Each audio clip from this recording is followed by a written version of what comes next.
Bonjour à tous. Au moment où j'écris cette vidéo, j'ai ouvert une boutique à Redon à côté de la gare. Ça va me monopoliser beaucoup de temps, mais j'ai fait beaucoup de vidéos en avance. Donc comme d'habitude, le rythme sera des compilations débiles, pourquoi j'ai dessiné, compilation et une grosse vidéo. J'ai pas encore réfléchi, mais je verrai d'ici là qu'est-ce que je vais faire pour remplacer Hollow Knight avant le prochain décompression. Mais pour l'instant, aucune idée. Alors, en attendant, bienvenue dans Pourquoi j'ai dessiné les concours de The Game Baker. Je le répéterai toujours car il y aura toujours des gens pour découvrir ce format. On débutera avec le contexte de création des dessins, les histoires que j'ai voulu raconter avec, et pour finir, des chaînes sympas à faire découvrir. Alors, en ce qui concerne les origines de ces dessins, évidemment, c'est ultra évident à deviner. The Game Baker avait posté à chaque fois le concours sur Twitter, et j'avais plus ou moins de temps pour décider de participer. Le premier était en novembre 2022 sur Fury. Un de mes jeux préférés, même si j'avoue que je préfère Haven, fait par le même studio. Surtout parce que dans Fury, le jeu est beaucoup plus exigeant.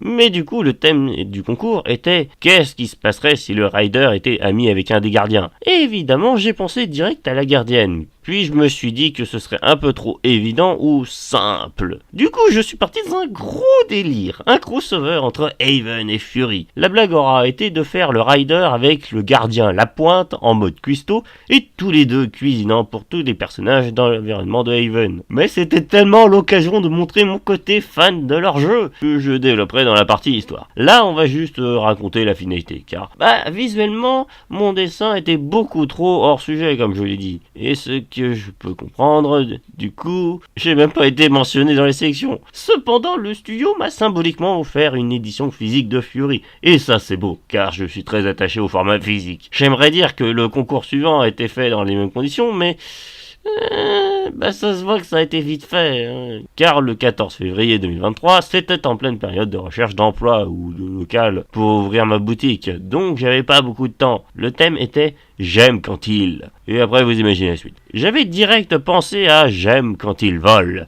Sauf qu'à quelques semaines de la fin, à mon plus grand désespoir, quelqu'un avait eu exactement la même idée que moi, et l'a illustré de façon beaucoup plus dynamique en plus. C'était extrêmement frustrant, et du coup, j'étais découragé. Mais je me suis dit, bon, je vais lamentablement échouer, mais je veux quand même participer. Du coup, j'ai creusé mes méninges et finalement décidé de faire « J'aime quand il dorme ». C'était simple à faire et j'aime bien l'idée. Au final, ça faisait un petit dessin touchant, comme le jeu. Bon, évidemment, j'ai échoué à la fin, mais peu de temps avant, j'ai reçu l'édition physique de Fury. Donc mon désespoir était adouci. Cependant, j'ai bien l'intention de refaire un fanart sur Fury pour fêter la sortie de leur DLC, même si ce sera dans pas mal de temps déjà. Pourquoi ? La passion. Et oui, on va parler de tous ces petits détails de passionnés de ces deux jeux que j'ai voulu retranscrire dans mes dessins. On démarre avec cet immense banquet où sont réunis le Rider et la Pointe. J'aime bien l'idée de montrer le Rider avec sa face démoralisée, mais cette fois justifiée car il cuisine pendant que la Pointe lui fait la leçon, car celui-ci est toujours à vouloir tout perfectionner. Tandis que tout autour, je voulais que les personnages retranscrivent leur personnalité en les tournant peut-être un peu en ridicule au passage. J'ai eu tellement de plaisir à me creuser les méninges pour cette mise en scène, genre le vieux gardien qui joue avec des figurines de Haven, c'était magistral. Et encore plus de voir la voix à qui le juge. Pendant qu'à côté, il y a les deux bourrins, la chaîne et le boss de DLC qui affrontent en bras de fer. Ça me semblait bien collé un peu à leur caractérisation. En tout cas du peu qu'on avait. Pour ce qui est de la snipeuse, j'aimais beaucoup le petit côté gloutonne, discrète, qui utilise son mode furtif pour juste manger plein de repas en cachette. C'était fun, autant que le gros câlin de la gardienne avec le gros lézard de Haven. Ouais, je fais pas semblant quand je dis que ça m'a vraiment rendu joyeux de faire ce dessin. Que ce soit de faire la gamine avec son lapin en peluche, c'était adorable. Autant que la gardienne de Champ qui essaye d'embrasser le Rider version féminine avec un spaghetti. Au moins, j'ai pu intégrer le DLC de cette manière. Bon, après la main et son fils, l'idée c'était de le laisser sérieux dans un coin et à surveiller tandis que son fils hésitait à rejoindre les autres. Et à ma plus grande blague du crossover Haven Fury, c'est que les protagonistes d'Haven sont en arrière-fond en mode mais c'est quoi ce bordel? Bon après le décor c'est du classique, hein. C'est la zone de départ, c'est à peu près tous les repas qui peuvent cuisiner les personnages et les créatures plus ou moins iconiques aux alentours viennent de Haven. Ce qui fait que oui d'accord Bon, j'avoue que le fanart de Fury paraît extrêmement hors sujet et plus proche de Haven qu'autre chose. Mais techniquement, j'ai respecté le principal, c'est-à-dire le Rider ami avec un gardien.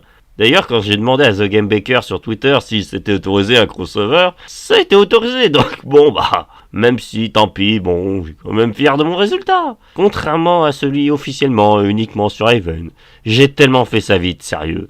Il restait à peine 1 ou 2 semaines avant la fin du concours et j'avais perdu mon sujet, donc j'ai jeté mon ancien dessin et tout recommencé à zéro. Ça fait un peu mal, mais bon, du coup, bah, j'ai voulu faire simple, avec les 2 protagonistes dormant sur une créature mythique. Yep. Y a pas grand chose à dire niveau détail. C'est la version masculine de la mise à jour, où on peut choisir le sexe des personnages. Ah, et le décor, c'est le feu de camp extérieur dans le jeu. Et sinon, le lézard qui va leur tendre une couverture. Voilà, j'ai vraiment pas grand chose à développer. Je pense que j'ai terminé, donc on va enchaîner sur les chaînes à faire découvrir. Ça vaudrait mieux. Bon, c'est sûr que mon stock de chaînes à faire découvrir est un peu à sec. C'est limite les fonds de tiroir. Tellement j'ai présenté de chaînes dans ce format. Du coup, je pense que pour les prochains Pourquoi j'ai dessiné, je vais représenter certaines chaînes. Peut-être avec légèrement plus d'efforts, mais on verra. Bref, en attendant, on démarre avec Ouais, bon, c'est pas une chaîne française, mais pas d'inquiétude, ils ont fait une chaîne secondaire en français, où ils traduisent en VF leurs vidéos progressivement. Du coup, c'est quoi ? Eh bien, c'est des vidéos très bien animées sur des sujets scientifiques de façon extrêmement claire, et je soupçonne que vos profs d'aujourd'hui doivent en présenter de temps en temps entre les C'est pas sorcier. Je pense déjà avoir présenté la chaîne de Jamie d'ailleurs. Mais ouais, j'avais envie de la présenter cette chaîne pour ceux qui font encore des études. Bon, c'est sûr que les chaînes que je vais présenter dans cette vidéo seront pas ultra fun, mais elles sont intéressantes. Genre Nicolas Delag présente des anecdotes du monde du cinéma de façon bien synthétisée, avec des sujets souvent surprenants. Genre la vidéo sur le avatar chinois m'a fait découvrir la chaîne. Et c'était captivant à suivre, tant les anecdotes étaient incroyables de ces projets. Et pour finir sur un format légèrement similaire, Adam Bros. J'avoue que j'ai très vaguement vu cette chaîne, et c'est Mr Fresh qui me l'a fait découvrir comme Genonymous. Pour le coup, c'est des vidéos sur la pop culture en général, que ce soit des stars influenceurs, musique, cinéma, séries, jeux vidéo, etc. C'est assez varié pour trouver des trucs sympas à visionner, si vous êtes curieux. Ouais, c'est pas pour être méchant, mais là c'est tellement les fonds de tiroir que je conseille des chaînes dont j'ai pas beaucoup vu leurs vidéos. Mais bon, vu que je suis pas assez connu pour que ma commune me conseille des chaînes à faire découvrir actuellement, bon bah on verra si je trouve des chaînes cool la prochaine fois. Sinon ce sera du réchauffé que je connais bien. Donc d'ici là, on parlera de l'univers des Bibonks. Car ça fait longtemps et j'ai plein de petits dessins sur l'univers à parler. J'espère bien en faire d'autres, mais vu qu'il y a la boutique maintenant, ça va être compliqué tant que j'ai pas un ordi portable assez puissant pour dessiner et monter là-bas. Alors patience. J'ai plein de réseaux sociaux où je poste un peu mon actu, et j'ai aussi un Patreon et un Tipeee. Bon, je me fais pas d'illusions sur le contenu à y mettre. Tant que j'ai pas stabilisé ma situation avec un ordi portable, ça va être très compliqué. Donc, surprise sur l'avenir, et je vous dis à la prochaine. Bye.